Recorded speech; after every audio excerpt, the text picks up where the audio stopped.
Hey, this is Monohive. Thanks for tuning in. I'm here with Phil P. Apart from being an intrepid explorer, he also seems to have an endless amount of knowledge about the Elite universe. Thanks, Phil, for taking the time to talk to us. Could you please take a minute to introduce yourself and also maybe tell us a little bit about how you got into Elite? Phil, I'm with the Squadron, the post-disaster evacuation service. I've been playing Elite on and off since just before Horizons came out. I got it on early access. I wasn't right in at the start, but when it came on early access on Steam, I bought it. I got something like 15% off for doing that. And because the game wasn't out yet, I forgot about it. So I bought it and I forgot about it, because I thought, right, well, the day it's out for download, it's mine, but that's months away. So for ages, I just forgot all about it. And then all of a sudden, I'm seeing adverts come out for Horizons. And I thought, oh yeah, I've got this, haven't I? I haven't played it yet. So then I started playing it just before Horizons. And what drew you to Elite? Was it that you had played the original game, and was it memories from that? Some of it was nostalgia because I did play the original game. I am one of the older players, so I'm 56. And I did play the original game in 1984 on the Commodore 64 after seeing it on my friend's BBC Micro. I just went round his house one day and he was playing it, and straight away, that was it. Imagination captured. I've seen footage of the original game, but I can't comprehend what it must have been like to actually see and experience that back in the day. Well, it's all there out on YouTube. You can watch playthroughs of the original. You can play the original yourself on DOSBox. You can get a BBC Micro port or a Spectrum port or a Commodore 64 port. You can play them on an emulator. You can play the original games. I mean, Drew Wagar does playthroughs of the first 3 games quite often and streams it, for all the retro gamers. And it's a legacy. It's not just a game, it's a legacy. It's quite mind-boggling to think that an experience somebody had with a video game so many decades ago could have such a lasting impact on someone's imagination. It's difficult to get across the impact that the original game had on people at the time. Home computers very much in their infancy. Graphics and sound and everything else, nothing like the almost photorealistic graphics that we have today, and intros to games that are like little movies in themselves, There wasn't any of that. And so they were really pushing the envelope with what could be done with the power of the PC, the home PC as I think of it at the time. And I believe the first game came out on the BBC Micro before you played it on the Commodore 64. And I had not heard of this machine until I started playing Elite. And I started hearing about people who had originally played the game on this machine. And that's when I realized there was a line of computers that came out during this time that I didn't know about, but were historically quite significant. There was an actual program on the BBC where they looked at home computing in general, because it really started with like the ZX80 and then the ZX81, and then the first home computers started coming in, like the Acorn Atom was the forerunner to the BBC Micro, because all the BBC Micro was a rebranded Acorn Electron, which was the successor to the Acorn Atom. So the Acorn Atom and the VIC-20 came out, and then you got a glut of home computers. You got the BBC Micro, the rebranded Acorn Electron, you got the Commodore 64, you got the Sinclair Spectrum, the Tandy, the Amstrad, and then later on, you had the next wave of home computing with more power, the 16-bit machines, the Ataris and the Amigas and the Acorn Archimedes, and that all kind of escalated for about a decade, and then pretty much PCs came in, and for a start they couldn't really compete, but then sound started getting better and graphics started getting better, and and now we have PCs today which can be a gaming rig, a video editing suite, a sound recording studio, and all in one box. So this is how much power has been put in the home, and with that people's expectations have risen. But yeah, even back then with our 3.5k of RAM and loading in the game from tape, we could see the potential. If you take the first guns, they were terrible. Half the time they blew up in your face. You couldn't hit a barn door with 20 paces, and people are sort of looking at them going, what, these are supposed to replace the arrow? Yeah, right. arrows don't tend to explode when you try and fire them. It's where the phrase flash in the pan comes from, isn't it? Because it's the gunpowder flashing in the pan but not firing the projectile. So flash in the pan is an idea that never works out. But people could see that with better engineering, better technology, better techniques, better design, they could see the potential of the idea. And now, when you go out and buy a gun, it's light years ahead of those first clumsy efforts. So, from the perspective of someone who experienced the original game, you're kind of an OG commander, so to speak. So, from that perspective, what did you expect to see in the new edition of Elite that came out in 2014? So when you say about, someone who's come from playing the original game, and I didn't play the 2 games that came after it, and basically had nothing to do with Elite for about 20 years, and then Elite Dangerous gets announced and, reawakens my interest. Because first of all, I want to know how much it's actually going to bring in from other games. Is it going to be a sequel? Is it going to be a reboot? Is it going to be a bit of a retcon? Is it going to be a whole new thing? Or is it going to be some sort of combination of all those? Right, of course. And another thought that crosses my mind is considering the love the original game had and how that inspiration has persisted over the years, it explains a lot about the current player demographic. You'll find that there is a massive middle-aged and late middle-aged demographic in Elite, because it's all those guys and girls who played the original game on their Spectrums and their 64s and their BBC Micros. And for a lack of a better word, I suppose because the player base is on average a bit more mature, the gaming community for Elite is a little bit more relaxed than, say, some other gaming communities. I'll be damned if I'll be called mature. How dare you? I'm just well-seasoned. Okay, I didn't mean to offend you. No, I'm only joking. I mean, this is the thing, though. I mean, generally, perhaps because it's an older demographic, I don't know. But yeah, maybe that's why I think the community as a whole is pretty laid back. Every other game has people who just want to kill each other as fast as possible. And for me, the true power of Elite, even when you're doing that, is in cooperative play. And in cooperative play, I think Elite has led the way. I don't think there's any other game that offers the potential for co-op play as Elite right now.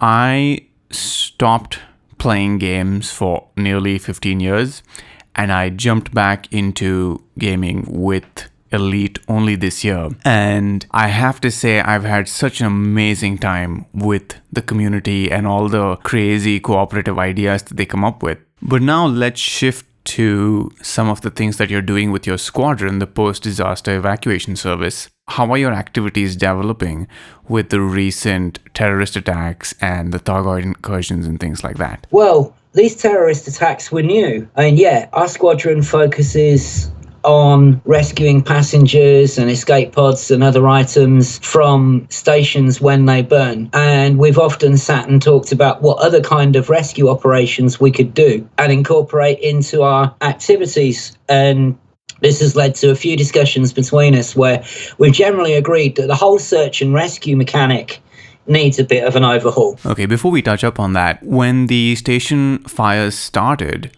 we didn't know if it was Thargoids or terrorists, right? So the terrorist thing was, like you said, it was new. How did you react to that when it happened? In the case of a Thargoid attack, which of course we all thought this attack was before we found out it was terrorists instead. The corrosive damage was a very nice bit of sleight of hand to make us think it was the aliens back. And I remember that morning because, they came back and it's like, oh God, the Thargoids are back. They've attacked. We've got corrosive damage on the stations. We've got them on fire. We've got rescue ships. We're back in business. Happy Thargs Day. And hang on a minute, it's not Thargoids. What the hell? And you got confused news reports throughout the day. And I love the way they handled that because, the authorities initially thought it was Thargoids and put up that it was a Thargoid attack in Galnet. Then Galnet got revised as they got new information. And it was really nicely done, like it was happening in real time. I liked that.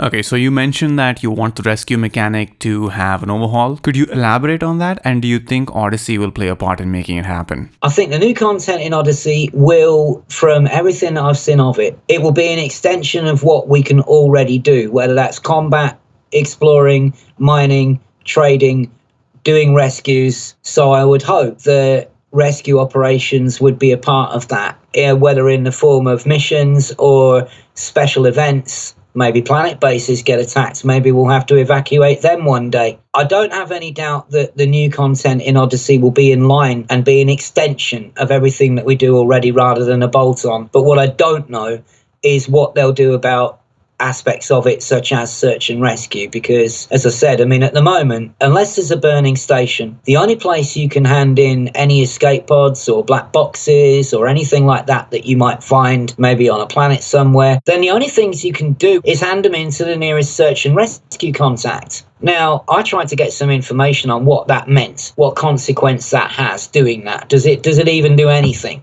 This is where, although I'm full of praise for the things that FDev do, when it comes to communicating with the community, sometimes they really, really suck. I asked them several questions about the effect that rescues had, the effect that handing things into search and rescue has, and got no answer. Didn't even get an acknowledgement, just got blanked. So I had to find this sort of stuff out from other players. And so piecing it together as best as I can tell, the search and rescue contact doesn't really do very much. I mean, anything you hand in there, you get peanuts for. And I got told basically that they've made up some big abstract figure that every time you add something in through any search and rescue contact, any station, any base, anytime you do that, it just knocks a bit off this big abstract figure that nobody knows what it is. But what that actually achieves, or what will happen if a certain target is hit, no idea whatsoever. So it's just this sort of big abstract thing that doesn't seem to be connected to the universe in any way. And so I think they need to make a lot of the search and rescue mechanics more integral to the game so that you can see that they have some kind of meaningful effect.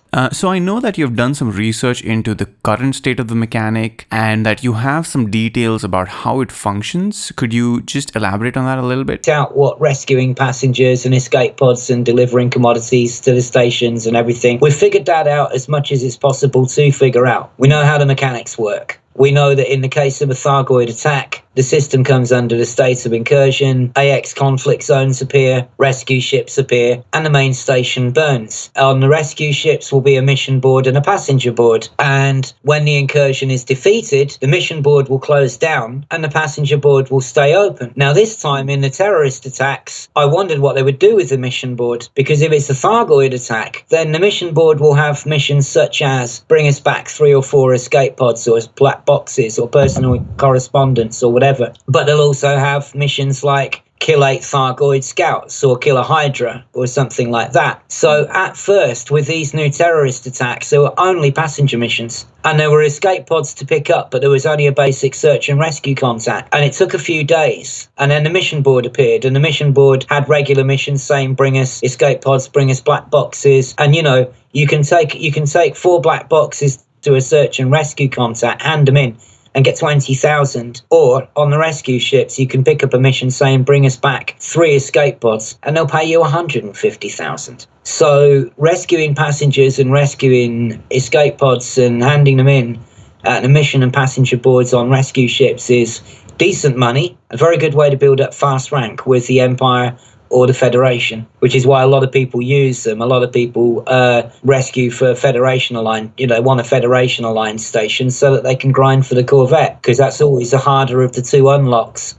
That's always the one that takes longer. It always takes longer to unlock the Corvette than it does to unlock the cutter. So, but even from our point of view, even if all people want to do is grind Federation or Empire rank, that's fine. We don't care. It all contributes. They're rescuing people. They're handing them in. As far as I'm concerned, their motives for doing it can be money. They can be to get a Corvette. They can be whatever the hell they want. The point is that you're getting people to contribute. And again, it's a cooperative activity that I think they need to expand on and, just make that whole rescue mechanic more meaningful so that when the Odyssey content comes out, we will get missions that are directly related to those activities, I mean, I know that at the moment, if you go into these Empire systems where people are trying to escape, there will be a lot of refugee missions on the passenger boards.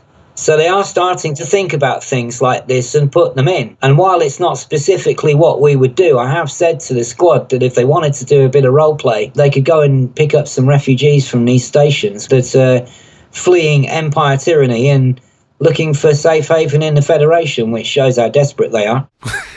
That's a whole nother can of worms. From everything that I've seen, it's not just going to be a bolt-on, it is going to be an extension of everything you can do already. And so, yeah, obviously I'm hoping that there'll be more search and rescue opportunities that come with that, whether it's evacuating people from a planet base that's on fire. We've never had a planet base attacked before. Maybe that'll happen. Oh yeah, I would totally like to see that happen. And it might be really cool if the planets that you did the rescues on had really high G as well. An extra challenge, yeah. An extra challenge. Be careful when landing, because you do have to manually dock at a burning station. You can't auto dock. So it really will be a test of skill on two parts there. High G landing and getting in, rescuing as many as you can and getting out of Dodge. Maybe you'll even have ground vehicles to rescue them in rather than doing it in your ship. Who knows? Yeah, I mean, a lot of people have wondered if we're going to get new SRVs and stuff. Well, what if you could put together, I don't know, a rescue bus or something, drive into a building, pack everybody on it and drive out? Oh yeah, I'm totally with you on that. I really hope they expand on the rescue mechanic. And from what I've seen, I think it's safe to assume that station rescues are something most players enjoy doing. Yeah, there's two things you can get elite players to agree on. The sound is brilliant.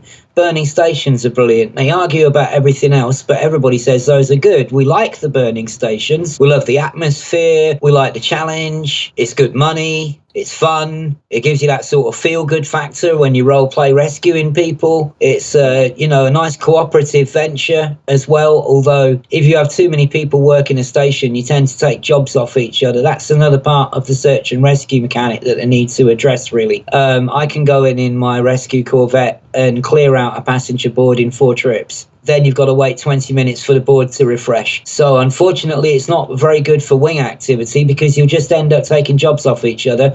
And between you, you'll just clear out the board even faster. And so unfortunately, it misses out on an opportunity to be more cooperative than it is. I mean, you can do things like I've winged up with someone and I said, okay, look, I'll do pods, you do passengers. But you have to avoid taking work away from each other. So again, this is another aspects of the search and rescue mechanic which I think they could work on to make it more of a cooperative venture and invite more people to do it. Okay, first there were the terrorist attacks, then we had Thargoids, and before we get into conspiracy theory territory and all that stuff, I wanted to ask you, what you think about the Thargoids. Are they just inherently malicious, or are the attacks a failure on our part to communicate with them? That's not the simple question that it sounds, because first of all, it depends a lot on what about the Thargoids they're going to carry forward from previous games, because the Thargoids were in the very first game and then they didn't appear in the second game. And then they were back in the third game. And the third game had a very open-ended ending. And so in the first game, the Thargoids could pull you into which space and attack you, which space, hyperspace. And in the original game, you could force your frameshift drive to malfunction and jump you into which space, so you could fight the Thargoids and get the combat experience for killing them, and then jump to an anarchy planet where you would get attacked again anyway. And so what you would do is you would pick 2 systems that were near to each other. One were high-tech, selling something like computers or robotics, and you buy those. And then as long as the star you're jumping to is within half of your fuel range, which was only 7 light years, you could jump up to 7 light years without refueling in the original game. So if you picked another system that was within 3.5 light years, you could force a jump into which space, kill all the Thargoids, go to the anarchy planet, kill all the pirates, dock, sell your computers for a mega profit, buy something like narcotics, and then do the same on the way back. And not only would you make up money both ways, but you would be farming the hell out of the combat experience you needed to eventually reach the rank of elite. So the Thargoids had the ability to pull you into which space and attack you, or pull you out of which space and attack you. And then the second game came along, Frontier, and the Thargoids had gone. Apart from the odd captured Thargoid ship that you could see at a planet base, there weren't any flying around, there weren't any attacking. They were gone. Where did they go? No explanation. They're just not there. Significant by their absence. So then the third game comes along and we find out that the reason why the Thargoids are not around is because INRA, the INRA, an organisation which is composed of people from the Federation and the Empire, have been wiping them out. And so that's the first human and Thargoid war. Yeah, you mean the mycoid virus, right? This is the mycoid virus, yes. Now, in that third game, they introduced the new power of the Alliance, because up till then it was just the Federation, the Empire, or independent systems. So Frontier First Encounters brought the Thargoids back and showed that this shadowy, nasty organization composed of people from the Federation and the Empire had developed this virus to wipe out the Thargoids. And this had already happened. You know, the Thargoids were already infected. Now, in the game, you get the chance to either bring them the cure or not bring them the cure. And so when Elite Dangerous came along, and in the codex and history and everything, it says, oh, yeah, you know, there was a first Thargoid war. It's obviously referring to that one. And so what was going to be fascinating for me would be like, which bits would they carry on? Which bits would they stay with? Which bits would they ignore? Which bits would they retcon? So before answering the question of what the Thargoids are doing here and whether we could have done a better job of communicating with them, we've got to try and understand how much of the lore has been brought forward from previous games in the first place. So how different are the Thargoids that we see now as opposed to the ones from the original game? Now, in the original game, as you know, as probably everybody knows by now, the original game came with a little novel, a novella, called The Dark Wheel. And that introduced two concepts, Raxxla and the Thargoids. Now, according to that short story, the Thargoids originally were two species, and there was a more warlike species and a more peaceful one, so we assume that the war is with the more warlike one. Since then, there's been no mention of two different species of Thargoids, so we don't know whether they're still using that idea or not. The Guardians tried to communicate with the Thargoids, and the Thargoids were having none of it and just attacked them. You know, they didn't want to communicate. Now, it seems that what happens, we don't know whether we're dealing with one or more species of Thargoids, so until we know further, let's just assume we're dealing with one. And let's not make any assumptions per se about whether they're naturally warlike, naturally peaceful, or whether there's just some big misunderstanding going on.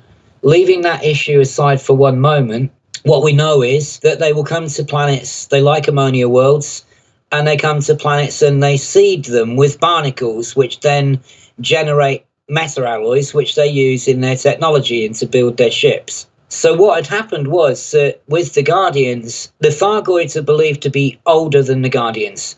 That's the first thing. They're a very, very old race. They're millions and millions of years old. They're around before we even existed. If you consider that the Guardians died out a million years before the human race existed, and the Thargoids are older than that. Now, it seems what happens is that is something that we know that Elite Dangerous is saying, because that's in the lore of Elite Dangerous. So we know that idea has been carried forward. And of course, the Guardians are new. They brought them in for this game. But the Guardians encountered the Thargoids. And what had happened, or what appears to have happened, as far as anybody's been able to piece together what happened a million years ago, who really knows, right? As far as anybody can put it together, what appears to have happened is that the Thargoids started seeding planets with barnacles, you know, presumably to harvest them later. And then they went off somewhere, maybe to harvest some, maybe to seed some more planets, maybe to harvest planets they previously seeded, maybe to do something else. We don't know. But what we do know is that the Guardians, meanwhile, evolved and grew and started occupying some of those planets where there were Thargoid barnacles. So when the Thargoids came back, they weren't dead pleased about a race usurping their barnacle forests, and they instantly attacked. There was no attempt to communicate. They just instantly declared war on the Guardians and started blowing them away. There was no attempt to negotiate. There was no attempt at diplomacy. They saw them on their barnacle patch and started firing. No questions asked. So if they already have that tendency, could we have communicated with them anyway? Maybe if we'd left the barnacle sites alone, they'd never have shot at us in the first place. But it's a bit too late to speculate about that now. Shots have been fired, and we've had one war with them already that has already happened. By the time Elite Dangerous begins, there's already been one Thargoid war. Okay, so if I'm not mistaken, the first war was featured in Frontier First Encounters, and that's where the mycoid virus was used to fight them. So if that worked, why are we seeing Thargoids again? The mycoid virus did work. It killed a lot of the Thargoids as well as disabling their ships. But it didn't wipe them out. They escaped. But it did drive them away. And to all intents and purposes, humans won, Thargoids nil. So the first Thargoid war ends with them being driven off. And if you want to know what happens with that, you can go and visit all of the INRA bases, which are in Elite Dangerous, and you can read the original logs about how the mycoid virus was found by accident as a byproduct of something else. It was a kind of fungus that was developed originally for some kind of agricultural purpose, but then somebody realized its potential as a weapon against the Thargoids, and then money and people and a lot of nasty experimenting on captured Thargoids and things like that resulted in the fungus being weaponized. I haven't been to these places myself, but the Elite universe, while breathtaking, at the same time has a way of creating creepy and chilling atmospheres really well. So I'm looking forward to checking these sites out for myself. They're genuinely creepy. I don't know how they've done it. Maybe it's because you know what's happened there, but I think even if you don't, you go there and they're just desolate and they're empty, and you start hearing these logs and you think, man, you know, these people were experimenting on captured Thargoids, killing anyone who knew too much. This is shady as hell, yeah? So, after people found out about what happened at the INRA bases, I'm pretty sure the organization had a fairly bad PR problem. Isn't the Aegis Initiative essentially a rebranding of INRA? The Aegis Initiative, you know, when it all broke, the events of Jameson and the first Thargoid War, 200 years ago, but there was a huge scandal about it afterwards when the true role of INRA had been revealed, and a lot of people calling justice for Jameson and so on, you know. And so, yeah, Aegis set themselves up as a line of defence, but how effective they are, I don't know. But I don't know, I get the feeling that it was already pre-decided that the Thargoids were going to be aggressive to anyone who sort of invaded their barnacle fields was going to get shot at. The lore sets up Thargoids to sound like a deadly enemy,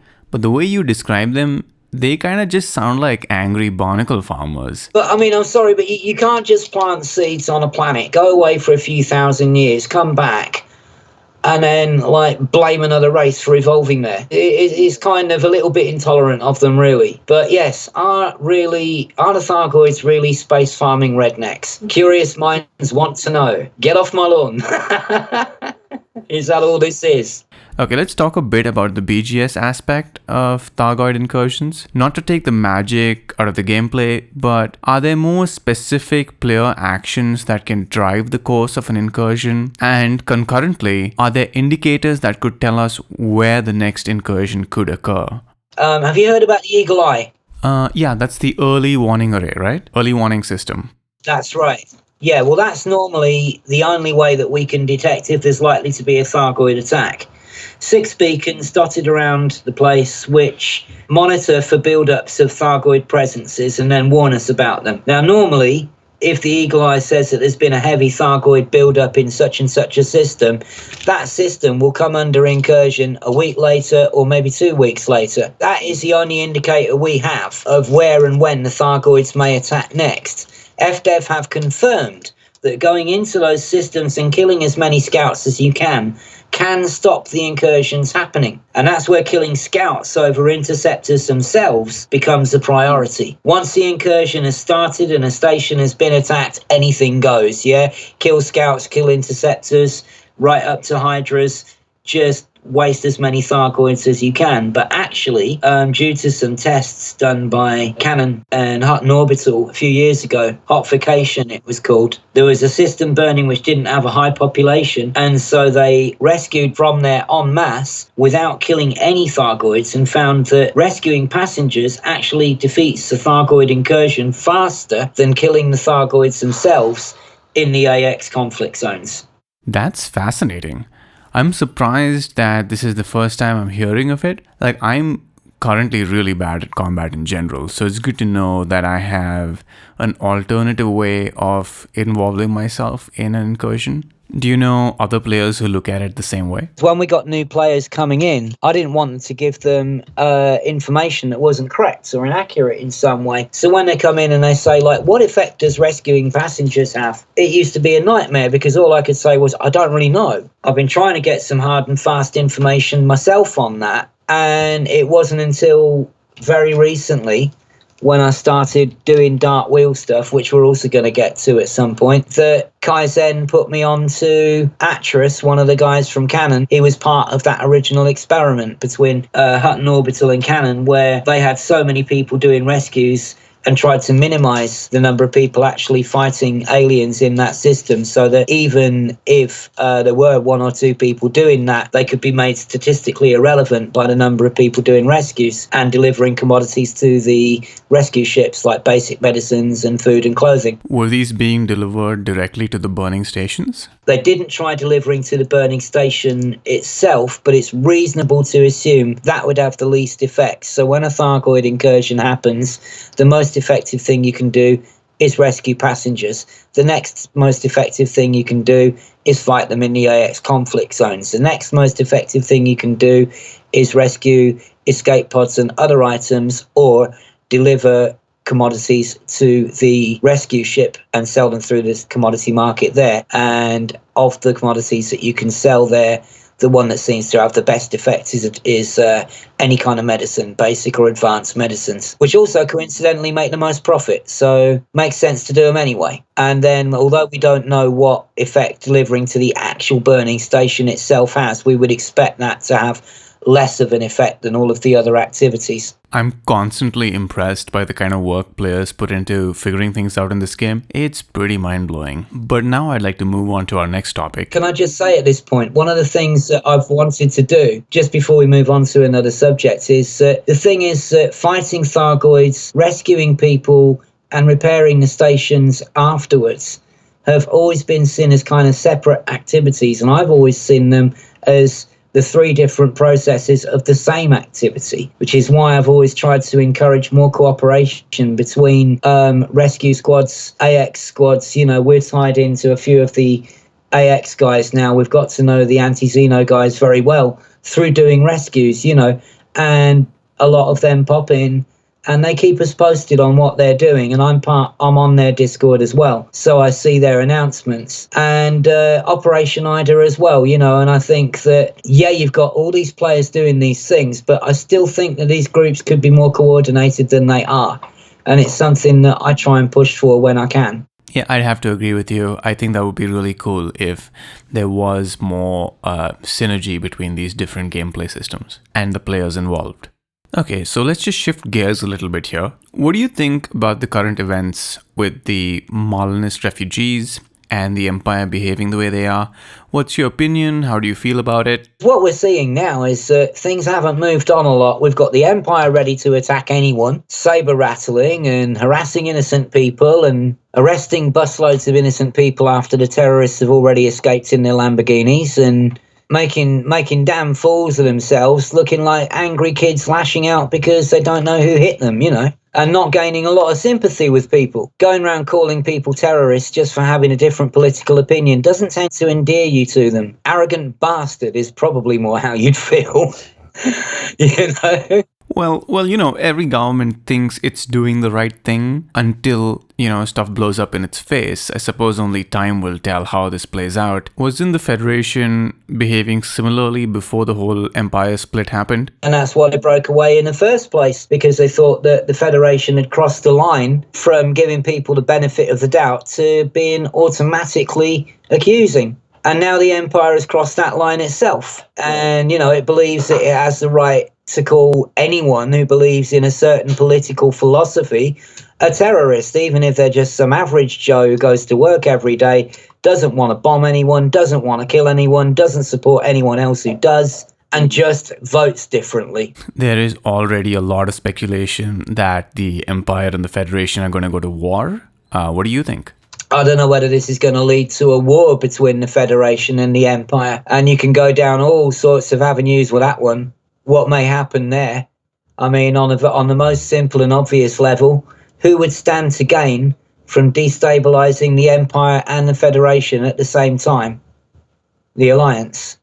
Whether they're behind it or not, they certainly benefit from the Empire and the Federation being disabled, because they can just quietly grow their power and influence while the Federation and the Empire run around in headless chicken mode accusing each other of terrorism.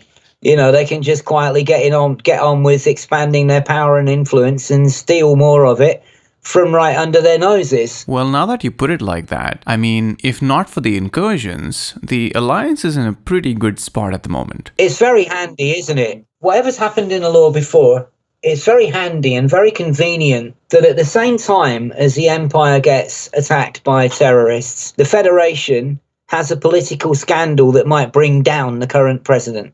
Because whether Zachary Hudson had anything to do with it or not, enough people will think they will that he'll be denying it for the rest of his term in office. It doesn't have to be true. Enough people just have to believe it. That's how propaganda works. Stuff like this brings down leaders. You can imagine him being hounded by journalists now who don't want to talk about anything else. You know, were you responsible for Halsey's death? The fleet admiral who did it was a good friend of yours. I mean, so I saw that one coming, that somebody would use that information to bring down Hudson, whether he was part of it or not. So the question of whether he really intended to bump off his predecessor and take her place is now irrelevant, because if enough people think he did, it doesn't matter if he didn't. It'll be enough for him to lose the next election. So what do you think? Do you think he did it? The thing is, I've never really completely bought that Hudson did have anything to do with it, because he didn't need to. Jasmina Halsey was already unpopular with the rest of the Federation government before she went away on Starship One. She was already unpopular and would likely have lost the next election.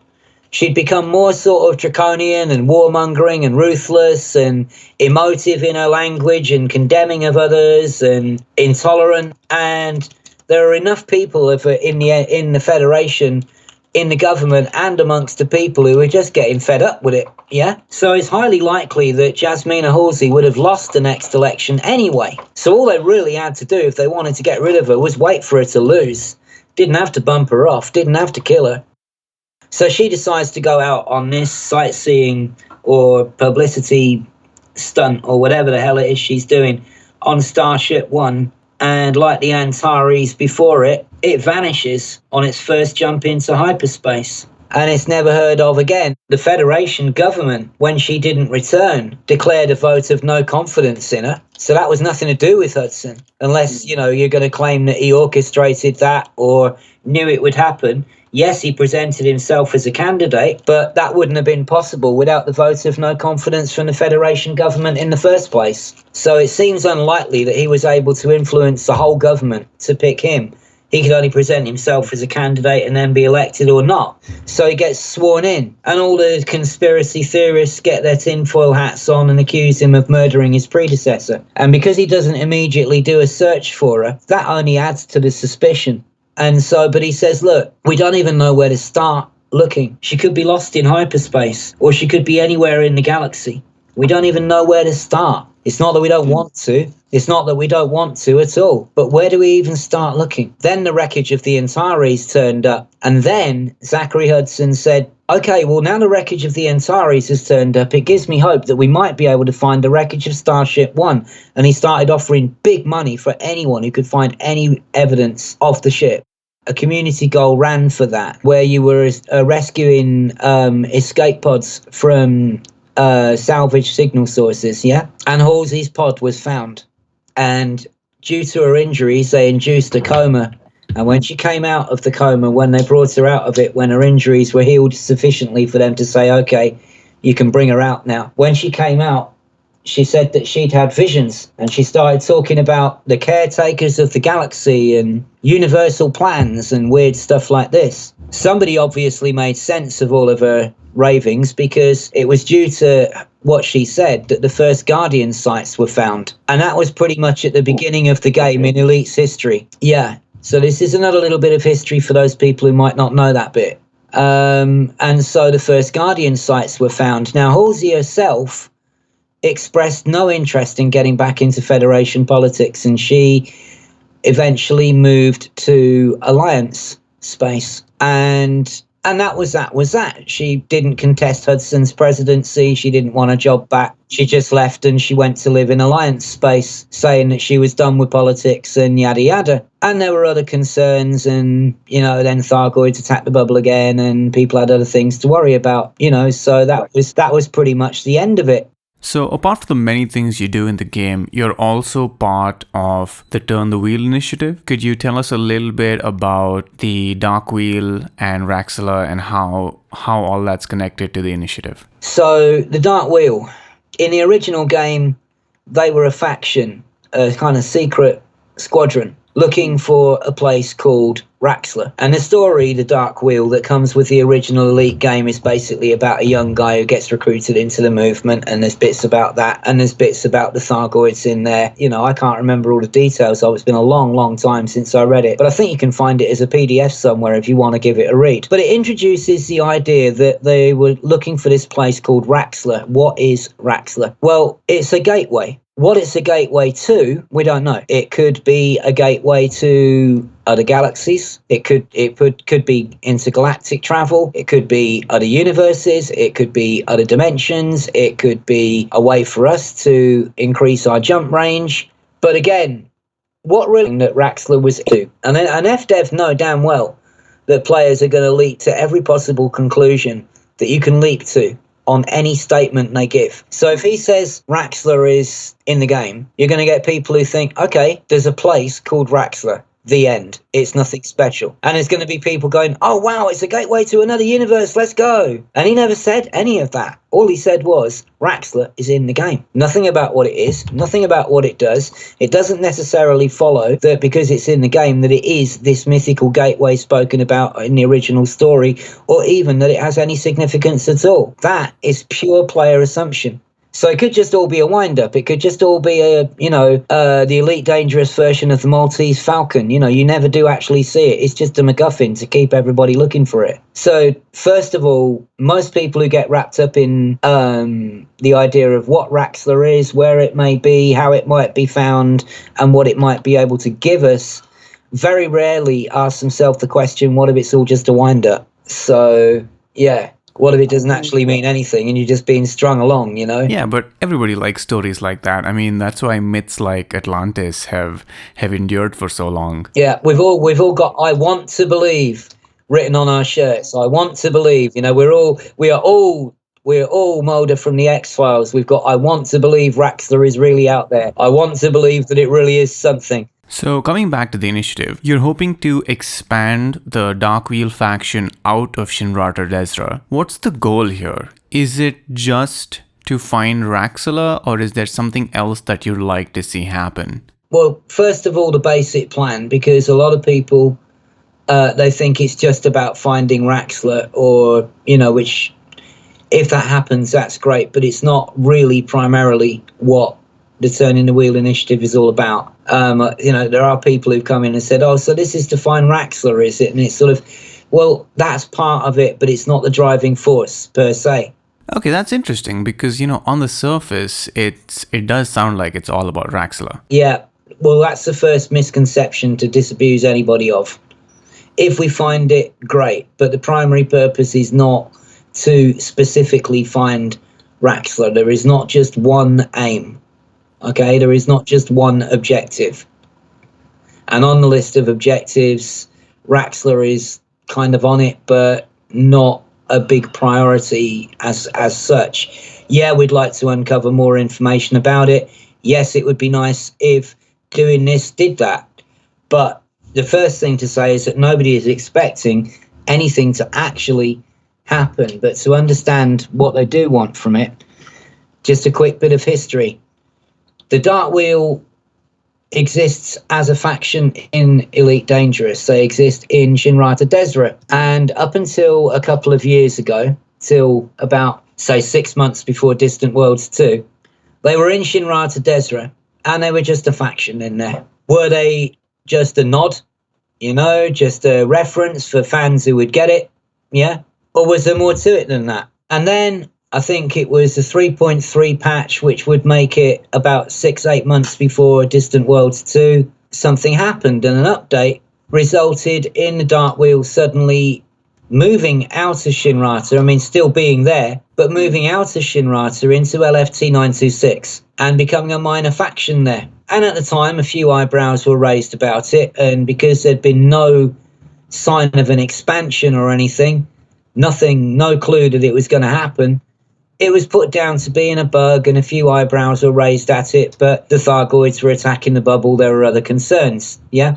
And it wasn't until recently, this year, when I guess people were sitting around kicking their heels with no invasions going on, no stations burning, everybody just waiting for fleet carriers to come out. And they'd said that the second bug fix was going to be rolled into the fleet carrier update, which I found a very positive thing because it gave me hope that they'd really got on top of the bugs that they said they were going to fix, which I think to a large extent they have. But yeah, these bunch of players got together and said, all right, well, hang on. We know that if you try and do missions for the Dark Wheel in Shinrata, you can raise their influence for a bit, but then as soon as you stop, it just plummets again. And if you look at the system map in Shinrata Desra, you will see that the Pilots Federation is the controlling faction. Then you've got 4 other factions there, of which the Dark Wheel is one, and they all have an influence score next to them, given as a percentage. Now, there is no influence score for the Pilots Federation. Therefore,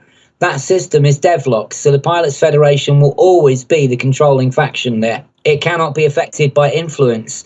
The 100% is shared out amongst the other 4 factions. But in LFT 926, that wasn't the case. All of the factions in LFT 926 had a percentage of the influence, including a Dark Wheel, which was one of the minor factions, and near the bottom of the 6 or 7 factions that were there, it was in like position 5 or 6 or whatever. But then a bunch of players from various walks of life decided to get together and say, hey, we can't affect things in Shinrata, but now that, you know, the cat's out of the bag kind of thing, the Dark Wheel's out of the bag, how about we do missions for them, grow their influence as a faction, see if we can get them to become the controlling faction in LFT 926, and then see if we can get them to expand out of there, just like any other minor faction.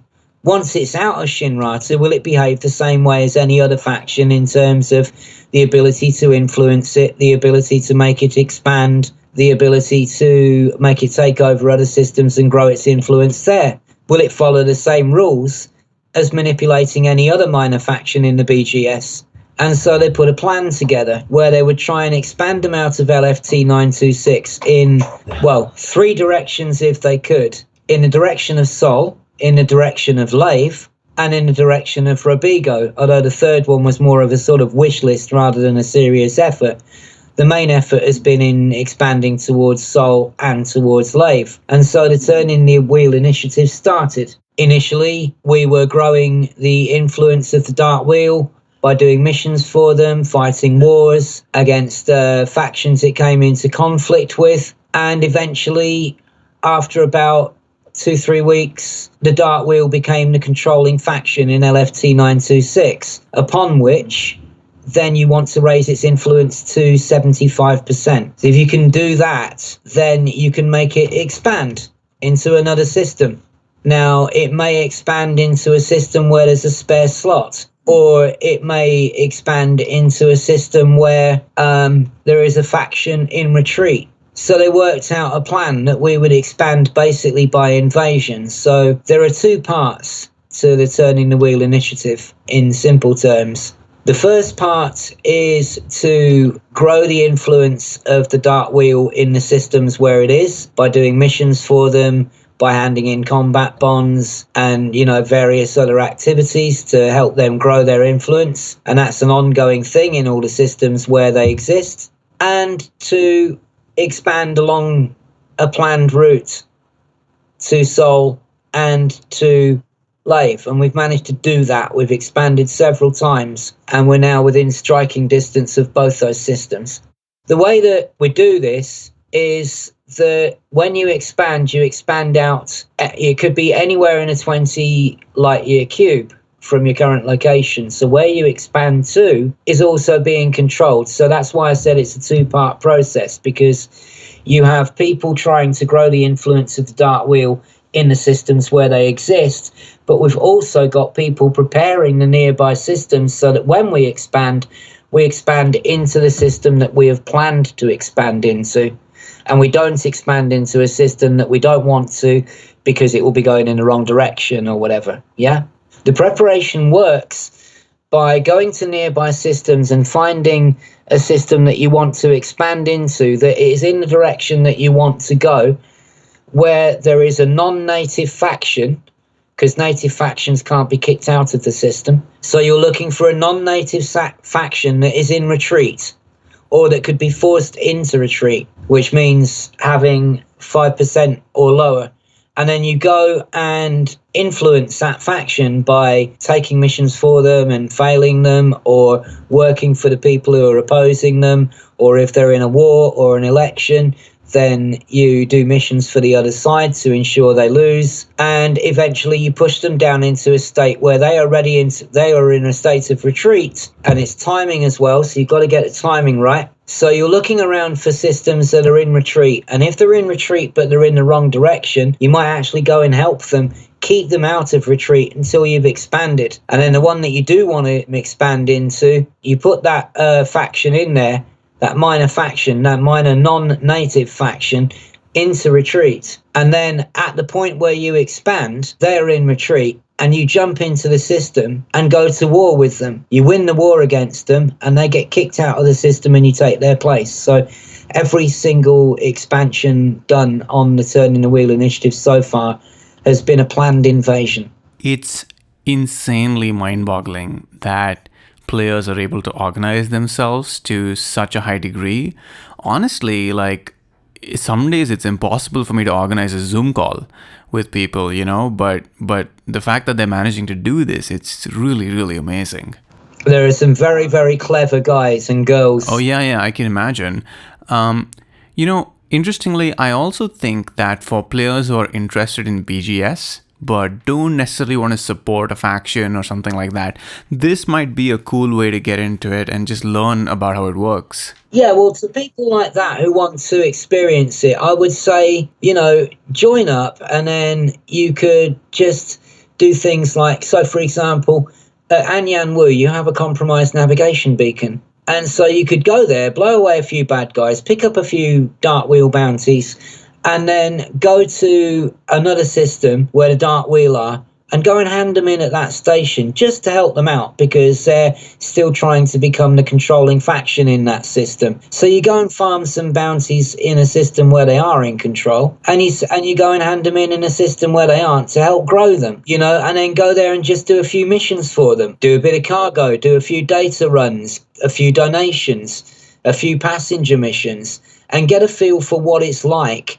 and how much work is involved to grow a faction and keep a faction. And I think it would be a valuable thing for people to do, especially if they're thinking of becoming a player faction and asking to be placed in the game as a player faction. It sounds like a great idea until you realise how much work you have to do to keep your system and stop it falling into infrastructure failure or a war or a blight or another player faction. Yeah, and to think that we have players who are putting those efforts into a non-player faction, that's really something. But I mean, I'm indebted to Kaizen and cryptography and the other clever guys and girls, who've put this initiative together for capturing the interest of the players and giving them something to do. And I think you've made a very valid point that for anybody who wants to get into the background gaming system and understand what it's about on any level, whether they just want to casually indulge with it and get a feel for what it's like to do BGS work, or whether they want to seriously get into it and understand the concepts behind it, the Turning the Wheel initiative is a good initiative to join up with, where a lot of people will be happy to probably bend your ear off telling you all about like what affects what and why and how and all the whys and wherefores of it. And once again, like everything else in Elite, you will be bombarded with information by lots of friendly, helpful and wonderful people. That is awesome. On most days, I have to really, really think to decide what I'm going to be doing in the game, because I have so many options and I feel like every day that list grows bigger and bigger. And honestly, man, this interview was meant to be a lot shorter. I haven't even got through most of my questions. I'm going to have to do this with you all over again for another episode. There's a lot to get through, I know. I mean, it is difficult with a game this complicated. There are so many factors, and you ask what sounds like a simple question, but it's not a simple question because there's so many aspects to this game. I think it just goes to show that anybody who still thinks that this is only a mile wide and an inch deep after listening to us going on about how many different aspects there are to everything, if nothing else, perhaps we've disabused people of the notion that it's a mile wide and an inch deep, because, you know, even the apparently simple things get pretty involved once you get into the whys and wherefores of how you do it, why you do it, and what else it affects. Thank you so much, Phil. We're going to have to wrap this up now. I'm looking forward to talking to you again, but that's all we have for this episode.